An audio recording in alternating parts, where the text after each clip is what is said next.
नमस्कार श्रोते हो. श्राव्य कथा मराठी या चॅनलवरती आपले सहर्ष स्वागत आहे. श्रोते हो, श्राव्य कथा मराठी या चॅनलवरती मी स्वतः एक लिहिलेली कथा सादर करत आहे. कथेचं नाव आहे नात्याचा खून. जोशी साहेब नमस्ते.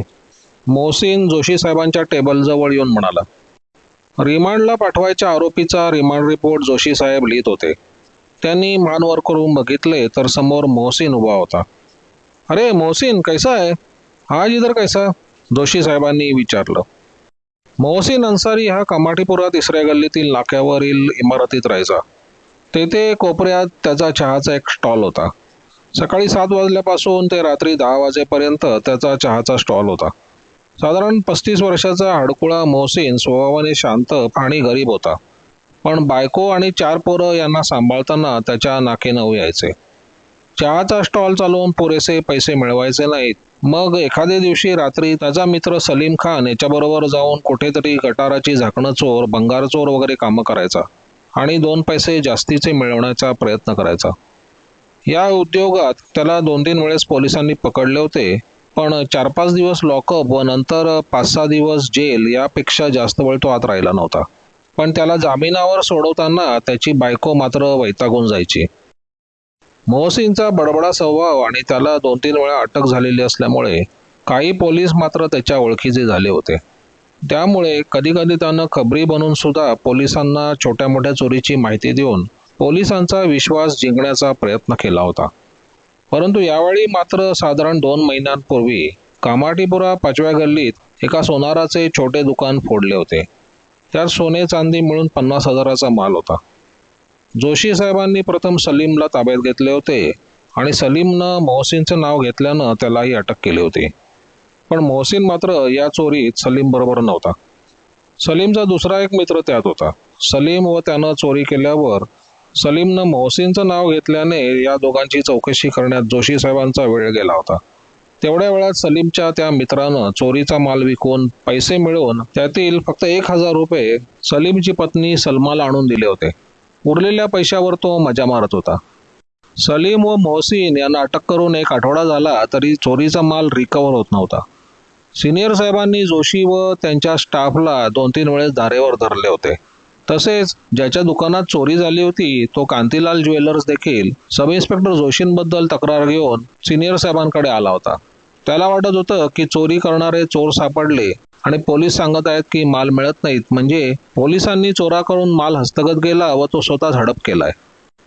Police sub inspector Rajan Joshi यांचं हे पहिलंच पोलीस स्टेशन असलं तरी वरिष्ठ पोलीस निरीक्षक सूर्यवंशी साहेबांनी त्यांना डिटेक्शन ऑफिसर म्हणून नेमले होते. सूर्यवंशी साहेबांचा जोशींवर पूर्ण विश्वास होता व ते असलं काही करणार नाहीत याची त्यांना खात्री होती. त्यामुळे त्यांनी कांतीलाल ज्वेलर्सला समजावून परत पाठवून दिले होते. तरी ते अस्वस्थ होतेच. 2 चोर मिळाले तरी माल का मिळत नाही याबद्दल त्यांनी स्वतः चौकशी करण्याचं ठरवलं होतं. त्यांनी स्वतः सलीम आणि मोहसिनकडे चौकशी केल्यावर ते जोशींना म्हणाले, जोशी, या सलीमकडे जरा चौकशी कर. त्याच्या घरची माहिती काढ आणि या मोहसिनच्या घरची पण माहिती काढ. काहीतरी मिळेल. यानुसार जोशी साहेबांनी अधिक चौकशी केली तेव्हा मोहसिनचा या चोरीत काही सहभाग नसल्याने आणि सलीम व त्याचा मित्र यांनी ही चोरी केली असल्याचं निष्पन्न झाल्यावर जोशी साहेबांनी कोर्टाला विनंती करून मोहसिनला या गुन्ह्यातून सोडवले. एवढेच नव्हे तर सलीम व त्याच्या मित्राकडून गुन्ह्यातील मुद्देमाल हस्तगत केला होता. तरी या सर्व भानगडीत मोहसिन जवळपास 1.5-2 महिने लॉकअप व जेलमध्ये होता. या कालावधीत त्याचा चहाचा धंदा सलीमचा मोठा मुलगा रिजवान यानं स्वतःच्या ताब्यात घेऊन चालवायला घेतला होता. त्यामुळे आता मोहसिनला नव्या कामधंद्याच्या शोधात फिरावे लागणार होते. 1992 सालच्या ऑक्टोबर महिन्यात मोहसिन हा आता जोशी साहेबांसमोर येऊन बसला होता. तो एकदम हडकुळा झाला होता. त्यानं 2 दिवस काही खाल्लं नसावं असं त्याच्या चेहऱ्यावरून वाटत होतं. जोशी साहेबांना त्याची दया आली. सकाळचे 11 वाजून गेले होते. त्यांनी गावकर हवालदारांना बोलवून जेवणाची एक थाळी सांगायला सांगितली व ते कामात पुन्हा व्यस्त झाले. मोहसिन दीनवाणा चेहरा करून त्यांच्याकडे बघत एका कोपऱ्यात बसून राहिला होता. 5-10 मिनिटात जेवणाची थाळी आली. जोशी साहेबांनी सांगितल्यानुसार गावकर हवालदारांनी मोहसिनला डिटेक्शन रूमच्या बाहेर बाकड्यावर बसून त्यांच्यासमोर जेवणाची थाळी ठेवली. मोहसिन अविश्वासानं थाळीकडे आणि गावकर हवालदाराकडे बघत बसला. त्याच्या डोळ्यातून पाणी वाहू लागले. खाली मान घालून तो जेवू लागला. 10 मिनिटात त्याचं जेवण झालं. पाणी वगैरे पिऊन झाल्यावर मोहसिन थोडा तरतरीत दिसू लागला. मोहसिन पुन्हा डिटेक्शन रूममध्ये आला आणि एका बाकड्यावर बसून राहिला. जोशी साहेबांचं काम झालं आणि ते मोहसिनला म्हणाले, हा बोल मोहसिन. काहीच न बोलता तो मान खाली घालून बसला. जोशी साहेबांनी खिशातून 100ची नोट काढली आणि ती त्याला दिली. मोहसिन म्हणाला, साहब इसकी तो जरूरत है, लेकिन आज दूसरा एक काम है. हा बोल. जोशी साहेबांच्या टेबलजवळ येऊन मोहसिन उभा राहिला आणि म्हणाला, साहब वो सलीम है ना, उसके बारे में है. अरे वो तो अंदर है ना. अंदर वो दूसरा कुछ कांड किया क्या? नहीं साहब, इधर का नहीं है. हमारी केस होती ना, उसके पहले का है. हा बोल. डिटेक्शन रूममध्ये आता फक्त जोशी साहेब, गावकर हवालदार आणि मोहसिन इतकेच होते. तरी इकडे तिकडे बघत मोहसिन सांगू लागला, साहब 3 महीने पहले सलीम के पास उसका साला आया था, माल लेके. राजस्थान में बीकानेर में कहीं रहता है. उधर एक सोने की दुकान पे हाथ मार के आया था. 4-5 लाख का सोना था. वह एक दिन इधर ही था. बाद में किधर गए मालूम नहीं. लेकिन बाद में सलीम के बीवी के हाथ में सोने का कंगन और कान में सोने की बाली है. और सलीम अंदर है तो भी घर के खर्चे बहुत चल रहे. ये मेरे साथ जो कांड हुआ था उसके पहले उसने वो सोना किसी के पास दिया था. उसके बीवी को मालूम है. और मुझे लगता है ये सलीम ने उसके साले को भी ऊपर भेज दिया है. जोशी साहेब आणि मेजर गावकर ऐकतच राहिले. जोशींनी विचारले, तू अभी ये सब क्यों बोल रहा है? अभी 1.5 महीना लॉकअप में था, तभी क्यों नहीं बोला? साहब वो सलीम ने मुझे एक छोटे केस में लटका दिया और उसके लड़के ने मेरा चाय का धंधा भी छीन लिया है. साहब 3 दिन पहले मैं जेल से छूट के आया हूँ और आपकी वजह से आपने बहुत मदद की. मैं छूट के घर आया तो घर में कहने का दाना ही नहीं था. ये 2-3 दिन मैंने कैसे निकाले मुझे मालूम है. बच्चों को देख नहीं सकता. दिमाग में वापस चोरी करके अंदर जाने की सोच रहा था. कम से कम आप लोग अंदर 2 टाइम का खाना तो देते हैं. फिर ऐसा सोचा कि मैं अंदर जाऊंगा, फिर बीबी बच्चे भूखे ही रह जाएंगे. इसके लिए मैं चुप बैठा. ये सब ये सलीम की वजह से हुआ. सलीम का साला सोना लेके आया था, ये मुझे मालूम था. और बाद में सलीम के पास सोना था, ये भी बात मुझे मालूम थी. उसका साला एक दिन निकल गया, ये भी मुझे मालूम पड़ा साहब. लेकिन सलीम अंदर है, फिर भी उसके बीबी बच्चे इधर बाहर मजा मार रहे. उन्होंने अच्छा वकील भी लगाया है और मेरे बच्चे बीबी भूखे मर रहे. जोशी साहेबांनी सावंतला बोलवून डबेवाल्याला 4 जणांचे डबे देण्यासाठी सांगितले. मोहसिनला विचारलं, सलीम का साला किधर गया होगा और पूरा माल इधर छोड़ के क्यों गया होगा? साहब सलीम ने शायद उसको गायब कर दिया है. मोहसिन असे म्हणाला आणि जोशी साहेब आणि गावकर मेजरनी कान टवकारले. साहब चाहिए तो इन्फॉर्मेशन निकाल के दे सकता हूँ 2-4 दिन में. क्या बात कर रहा है मोहसिन? अगर ये तुमने मुझे इन्फॉर्मेशन दी है तो तुम लोगों का घर का 1 महीने का राशन मैं भर के देगा. जोशी साहेबांनी मोहसिनला मधाचं बोट लावलं तसं मोहसिन खुशीत येऊन म्हणाला, साहब तयार आहे ना. जोशी साहेबांनी मग त्याला 4 जणांसाठी मागवलेला डबा दिला. त्यावर तो अजून खुश होऊन निघून गेला. जोशी साहेब व गावकर मेजर यांनी या गोष्टीवर बरीच चर्चा केली व नंतर गावकर मेजरने त्याच्या स्टाफमधील मोरेला बोलवले आणि सलीमच्या घरावर दुरून लक्ष ठेवायला सांगितलं. दिवसभरात त्यांच्या घरी काय काय खायला आणले जाते आणि घरी काय काय आहे याची माहिती काढायला सांगितली. मोरे चतुर होता. पोलिसात भरती होण्याआधी तो कोकणातील दशावतारी नाटकात काम करायचा. त्यामुळे मेकअप करणे वगैरे सगळं त्याला माहीत होतं. त्याप्रमाणे मोरे यांनी आपला पोलिसी गेटअप बदलला आणि विग वगैरे लावून चष्मा लावून तो दुसऱ्या दिवशी सलीम राहतो त्या बिल्डिंगमध्ये गेला. त्यानं त्याच्याबरोबर नाटकात काम करणाऱ्या एका मुलीला बरोबर घेतलं. दोघे जण सर्वे करत आहे असं चित्र उभं करून ते लोकांची माहिती घेऊ लागले. दुपारी 1 वाजता मोरेंनी सलीमच्या घराचा दरवाजा वाजवला. सलीमच्या बायकोनं दरवाजा उघडला. नमस्ते बहन जी, हम म्यूनसिपालिटी से आए हैं, सर्वे कर रहे हैं.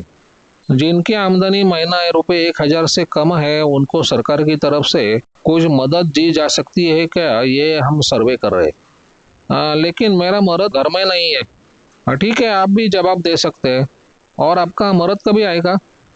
हे सर्व बोलत असताना मोरे याची नजर सलीमच्या घरी असलेल्या टी व्हीवर तसेच बाजूला ठेवलेल्या VCR वर गेली. तसेच सलीमच्या घरी 2 सिलिंग फॅन लावलेले दिसत होते. आतील किचनमधून जेवणाचा सुगंध येत होता. सलीमच्या पत्नीच्या कानातले पण सोन्याचे होते आणि हातातील बांगडी पण सोन्याची दिसत होते. मोरेने पुन्हा विचारलं, आपके मर्द को टाइम लगेगा क्या आने में? नहीं तो आप ही जवाब दे दो. तिनं सांगितलं की सलीम काही कामासाठी बाहेर गेलाय आणि यायला 2-4 दिवस लागतील. नंतर मोरे यांनी तिचं रेशन कार्ड वगैरे मागून घेतलं आणि 2-4 प्रश्न विचारून त्याची नोंद करण्याचं नाटक केलं. अचानक त्यांनी विचारलं, बहन जी, आपके भाई और बाकी के रिश्तेदार किधर रहते? त्याबरोबर ती एकदम चपापली. भाऊ येथे राहत नाही, तो राजस्थानमध्ये बिकानेरमध्ये राहतो असं तिनं सांगितलं. जुजबी प्रश्न विचारून मोरे आणि ती मुलगी असे दोघे सलीमच्या घरातून निघाले. नंतर दुसऱ्या दिवशी परत कामाठीपुऱ्या तिसऱ्या गल्लीत फिरून मोरेने अजून माहिती घेतली आणि तिसऱ्या दिवशी तो पोलीस स्टेशनला जोशी साहेबांकडे आला. साहेब, त्या सलीमकडे पैसा आहे असं वाटतंय. घरात TV आहे, VCR आहे. बायकोच्या कानातील सोन्याचे आणि हातात सोन्याच्या बांगड्या आहेत. तिच्या भावाचा विषय काढला तर ती दचकली. जोशी साहेबांनी मोरेला शाबासकी दिली आणि मोहसिनची वाट बघू लागले. 2 दिवसांनी मोहसिन आला. त्याचा चेहरा जरा तुकतुकीत वाटत होता. तो म्हणाला, जोशी साहब, पहले आपका शुक्रिया. आपने 1 महीने का दाल चावल घर में भेज दिया. अल्लाह आपको सलामत रखेगा. नंतर तो आपली इन्फॉर्मेशन सांगू लागला.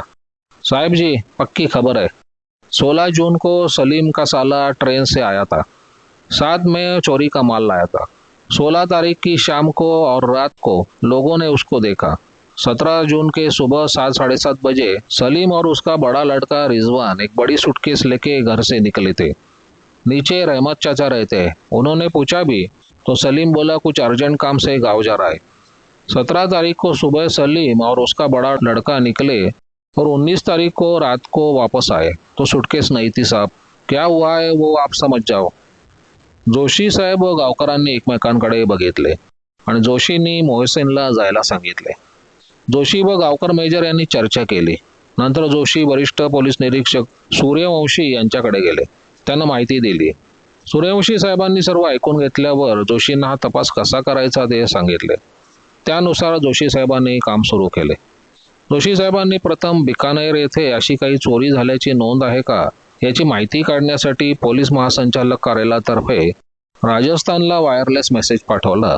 नंतर जोशी व गावकर सलीमच्या घरी जाऊन त्याच्या बायकोला आणि मुलाला काय प्रश्न विचारायचे याची तयारी करू लागले. साधारण 1 आठवड्यानंतर राजस्थानवरून माहिती आली. बिकानेर जिल्ह्यातील सेठी कोतवाली पोलीस स्टेशनमध्ये 15 जून रोजी एका ज्वेलर्सच्या दुकानात घरफोडी होऊन जवळपास 4.5 लाखाचे दागिने चोरीला गेले होते. पोलिसांनी त्यातील फिंगरप्रिंटवरून एका चोराचं नाव समजलं होतं. त्याचं नाव जुनेद अन्सारी होतं, पण तो गुन्हा घडल्यापासून गायब झाला होता. त्याचा ठाव ठिकाणा कोणालाच मिळत नव्हता. बिकानेर पोलिसांनी खूप प्रयत्न केले होते, पण हा जुनेद कुठे गायब झाला होता ते समजून येत नव्हतं. जोशींनी लगेच सिटी कोतवाली पोलीस स्टेशन, बिकानेरचे फौजदार यांच्याशी फोनवरून संपर्क साधला व त्यांनी केलेल्या तपासाची माहिती काढून चोरीला गेलेल्या दागिन्यांची यादी तसेच दागिन्यांचे फोटो याची एक कॉपी पोस्टाने पाठवायला सांगितले. फौजदार उदयसिंग यांनी मान्य केले आणि लगेच दुसऱ्या दिवशी पाठवतो असं सांगितलं. याबाबत जोशींनी सूर्यवंशी साहेबांना ब्रीफ केलं. 7-8 दिवसांनी पोस्टांचा एक लिफाफा जोशींच्या हातात पडला. त्यात बिकानेरमधील त्या पोलीस स्टेशनमधील दाखल गुन्ह्यातील दागिन्यांचे फोटो व यादी होती.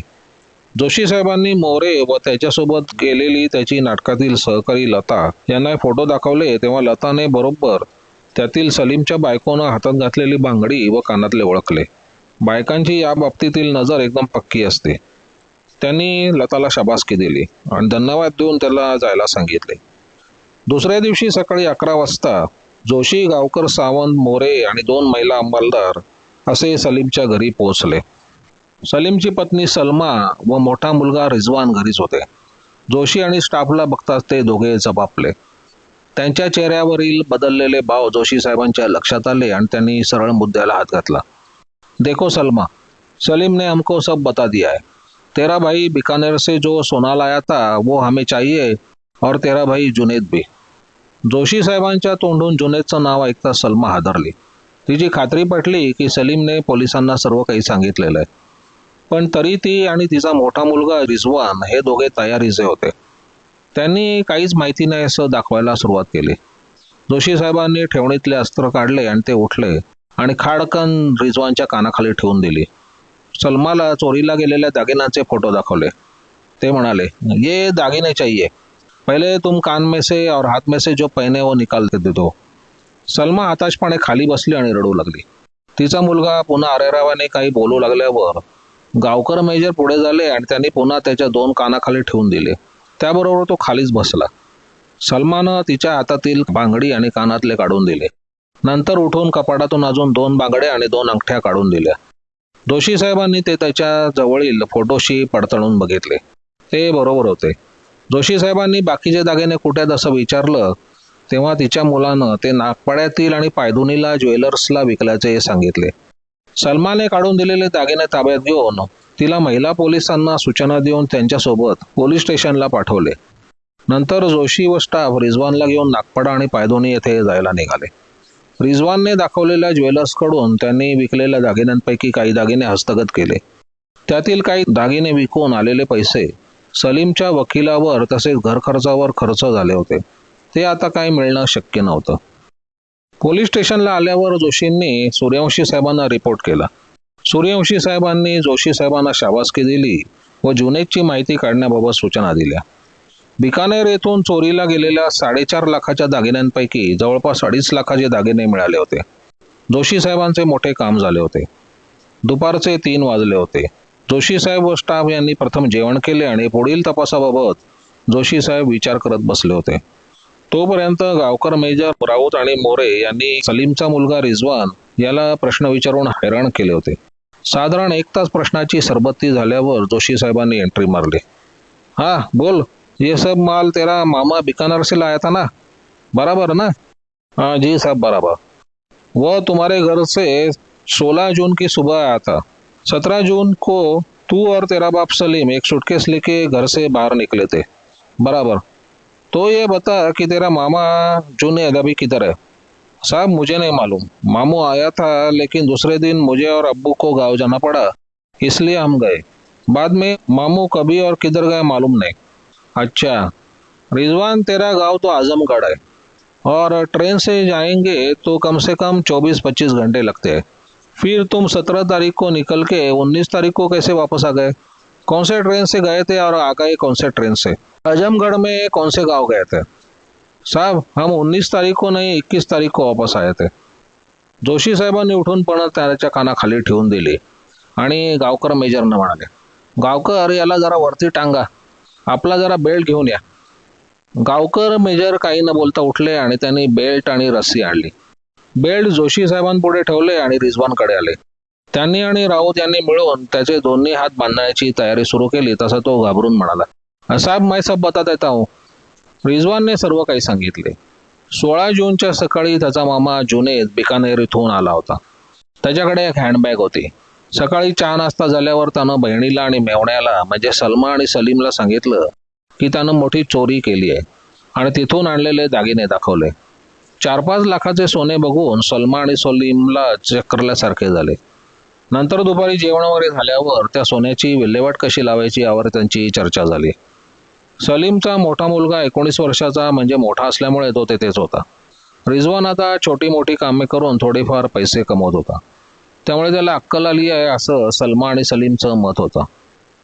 सायंकाळी जुनेद झोपेत असताना सलीम, सलमा आणि रिजवानमध्ये चर्चा झाली आणि त्यांनी हे सर्व सोनं हडप करण्याचं ठरवलं. पण त्यासाठी जुनेदचा काटा काढावा लागेल. त्यामुळे सुरुवातीला सलमा तयार होत नव्हती. पण एवढं सोनं बघितल्यामुळे तिच्याही तोंडाला पाणी सुटलं होतं आणि ती तयार झाली. जुनेद उठल्यानंतर चहा पाणी झाल्यावर तिनं आपल्या भावाकडून माहिती काढली आणि खात्री केली की जुनेदनं बिकानेर येथे हात मारल्यावर कोणालाही न सांगता तो मुंबई येथे आलाय. एवढी खात्री झाल्यावर त्यांना बरे वाटले. रात्री जेवण झाल्यावर पुन्हा गप्पा मारून झाल्यावर जुनेद झोपायला गेला. रात्री जेवताना सलमानं त्याच्या रश्श्यात झोपेच्या गोळ्या टाकल्या होत्या. सलीम संध्याकाळीच खाली जाऊन झोपेच्या गोळ्या घेऊन आला होता. झोपेच्या गोळ्यांच्या परिणामामुळे जुनेद गाढ झोपला.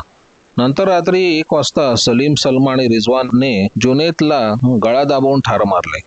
माळ्यावरची सुटकेस काढली आणि त्यात जुनेदला कसाबसा कोंबला. त्याला सुटकेसमध्ये कोंबण्यापूर्वी सर्व कपडे काढून टाकले होते, त्यामुळे त्याची ओळख पटणे शक्य नव्हते. जुनेद हा तसा बारीक आणि लहानचणीचा होता. 5-5.25 फूट उंची आणि 50 किलो वजन, त्यामुळे सुटकेसमध्ये कोंबताना सलीमला फारसा त्रास झाला नव्हता. दुसऱ्या दिवशी ते सकाळी लवकर बाहेर पडले. इमारतीच्या खाली त्याला तळमजल्यावर राहणारे रहमत चाचाने विचारले पण होते की सकाळी सकाळी कुठे निघाले म्हणून. त्यावर सलीमनं अर्जंट गावी जातोय असं सांगून वेळ मारून दिली होती. घरातून बाहेर पडल्यावर टॅक्सी पकडून ते वेटीला आले आणि सकाळी UPला जाणारी ट्रेन पकडून त्यात बसले. दुपारी साधारण 3 वाजता ते भुसावळला उतरले व ते प्लॅटफॉर्मवर बसून राहिले. नंतर ती सुटकेस उचलून त्यांनी स्टेशनजवळील मुतारीजवळ आणून ठेवली व 1-2 तास प्लॅटफॉर्मवर काढून सुटकेस न घेता दोघे भुसावळ स्टेशनच्या बाहेर आले. रात्री जेवण वगैरे करून एका लॉजमध्ये राहिले.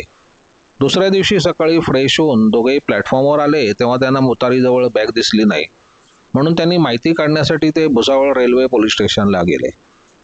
तेथे त्यांनी पाकीट मारल्याचा बहाणा करून पोलीस स्टेशनमध्ये 1-2 तास काढले आणि ड्युटीवरील हवालदाराशी गप्पा मारताना माहिती घेतली की आदल्या दिवशी रात्री 10च्या सुमारास ती बॅग मिळाली असून त्यात डेड बॉडी होती. त्या बॅगेत किंवा बॉडीवर ओळख पडण्यासारखे काही नव्हते, त्यामुळे ड्युटीवरील पोलिसांनी त्या मृतदेहाचे फोटो दाखवले असता त्यांनी हळहळण्याचे नाटक केले. हवालदार व पोलीस अंमलदार यांना चहा पाजून व इतर गप्पा टप्पा मारून ते तिथून निघाले आणि 19 तारखेला रात्री घरी पोहोचले. जोशी साहेबांनी लगेच सावंतला सांगून भुसावळ रेल्वे पोलीस स्टेशनचा फोन नंबर घेऊन फोन लावला. त्यांच्याकडून याबाबतची माहिती घेतल्यावर तेथे अज्ञात इसमाविरुद्ध खुनाचा गुन्हा दाखल झाल्याचे समजले. त्या कागदपत्राच्या प्रती घेण्यासाठी त्यांनी मोरेला भुसावळ रेल्वे पोलीस स्टेशनला जायला सांगितले. त्यापूर्वी त्यांनी सर्व माहिती सूर्यवंशी साहेबांच्या कानावर घातली. तसेच सलमाला आणि रिजवानला त्यांच्या समोर उभं केलं. सूर्यवंशी साहेबांनी दोघांची चौकशी केली आणि जोशी साहेबांना सांगितलं की ते ACP आणि DCP साहेबांशी बोलतील. पुढे कारवाई काय करायची ते सांगतील. त्यानुसार सूर्यवंशी साहेब ACP आणि DCP साहेबांशी बोलले. जोशी साहेबांना भुसावळ रेल्वे पोलीस स्टेशनात दाखल झालेला अज्ञात इसमाविरुद्धचा खुनाचा गुन्हा त्यांच्या पोलीस स्टेशनला वर्ग करून घेण्यास सांगितले. त्यानुसार जोशी साहेबांनी पत्र तयार केले आणि वरिष्ठांच्या सह्या झाल्यावर दुसऱ्या दिवशी सावंत पत्र घेऊन भुसावळ रेल्वे पोलीस स्टेशनला गेला आणि त्या गुन्ह्याची मूळ कागदपत्र घेऊन तो परत आला. दरम्यान जोशी साहेबांनी नागपाडा पोलीस स्टेशनला स्टेशन डायरीत नोंदी वगैरे करून रिजवान आणि सलमाला अटक केली होती. तसेच त्यांनी हस्तगत केलेल्या मालाबद्दल बिकानेर पोलिसांना कळवले होते. भुसावळ येथून कागदपत्रे मिळवल्यावर जोशी साहेबांनी खुनाचा तपास सुरू केला. त्यासाठी त्यांनी कोर्टाची परवानगी घेऊन सलीमची तुरुंगात जाऊन चौकशी केली होती. सलीमला जेव्हा कळले की सलमा आणि रिजवानला अटक पण झाली आहे तेव्हा तो रडला. केलेल्या कृत्याबद्दल पश्चाताप व्यक्त करत होता. मोहसिन तुरुंगातून सुटल्यानंतर आणि तो जोशी साहेबांना भेटलेला व माहिती दिलेला 1 महिना होऊन गेला होता. तो जोशी साहेबांना भेटायला आला. त्याला माहिती मिळाली होती की बिकानेर येथील दागिने मिळाले असून रिजवान व सलमा तसेच सलीमला पण खुनाच्या गुन्ह्यात अटक झाली आहे. त्याने जोशी साहेबांच्या पायावर डोकं ठेवलं आणि म्हणाला, साहब आप बहुत अच्छे हैं. जिंदगी में कभी भी जरूरत लगेगी तो मुझे बुला लेना, मैं हाजिर हो जाऊंगा. जोशी साहेबांनी मोहसिनला सूर्यवंशी साहेबांना भेटवले आणि त्यांच्या हस्ते ₹101 बक्षीस दिले. तसेच सूर्यवंशी साहेबांच्या हस्ते मोरेसोबत सर्वे करणारी, त्यांच्यासोबत नाटकात काम करणारी लता हिचा पण सत्कार केला गेला. कुठलाही खून लपून राहत नाही, कधीतरी तो उघडकीस येतोच. फक्त तपास करणाऱ्या अधिकाऱ्यांनी मात्र पूर्ण मेहनतीने काम केले पाहिजे. नमस्कार श्रोते हो, ही कथा आता संपलेली आहे.